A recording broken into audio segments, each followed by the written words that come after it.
gentleman from Tennessee, Mr. Cooper. Thank you, Mr. Chairman. I don't have a question for the witness. I do have a comment, and primarily aimed at the junior members of the committee on both sides of the aisle.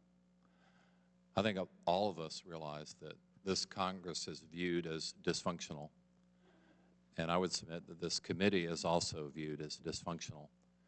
And this alleged hearing is one of the reasons why. It too easily degenerates into a partisan food fight, and it doesn't have to be this way. In fact, just a few years ago in Congress, it was not this way. So I would urge the junior members of the committee to resist the partisan talking points that enable people on both sides of the aisle to walk in here, read a question, make a partisan hit, look like we're smart, and then leave. That's not good governance, regardless of which party's in charge. I didn't vote for Dodd-Frank. It had many good features. It had some less good features. But I do not want to be part of a committee, at least at the subcommittee level, treated Ms. Warren with more rudeness and disrespect than I have ever seen a committee witness treated. That is not the American way. Now, some of us come here and we get so used to the food fight that we want it to continue. And you'll probably score brownie points if you make your partisan hit. You might even get on a better committee. Well, congratulations. You will not have solved a problem.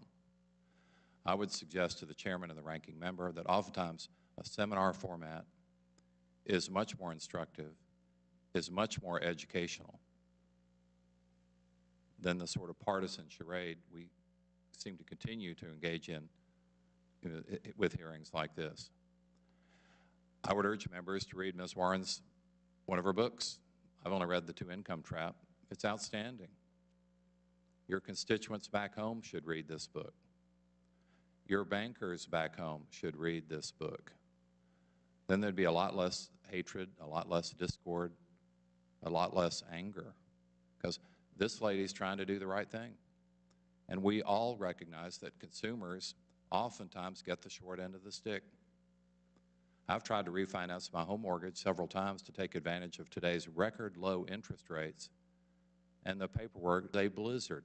I went to a very good law school, and it's almost impossible for lawyers to understand this stuff. Ms. Warren has pointed out that the existing regulatory agencies have taken over a decade to try to simplify a couple of the forms, and they have failed. What has this committee done to simplify some of the forms? Nothing. So isn't it time for a new approach? Isn't it time for fresh thinking to give the consumers a break? And let us also acknowledge that Congress is sometimes captured by the vested interests. Sometimes that happens, and we need to resist that. So I would urge the members of the committee, particularly the junior members who are not so entrenched in bad habits, to consider new and fresher approaches to solve some of these problems so that we can protect consumers and also give legitimate industries a fair shake, because all bankers aren't bad people. But I'm afraid that we're falling into a rut here that is going to be to the detriment not only of this committee and this Congress, but of the nation. It doesn't have to be this way. We can be civil to each other. We can be informed. We can resist the partisan talking points. But I'm not seeing that sort of behavior, at least so far. So let's try to do better, and let's try to be civil to witnesses like Ms. Warren. Let's try to focus on the substance, because I've actually heard very little substance here today.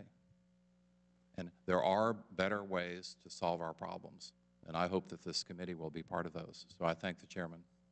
I see that my time is about expired. Would the gentleman yield? I'd be delighted.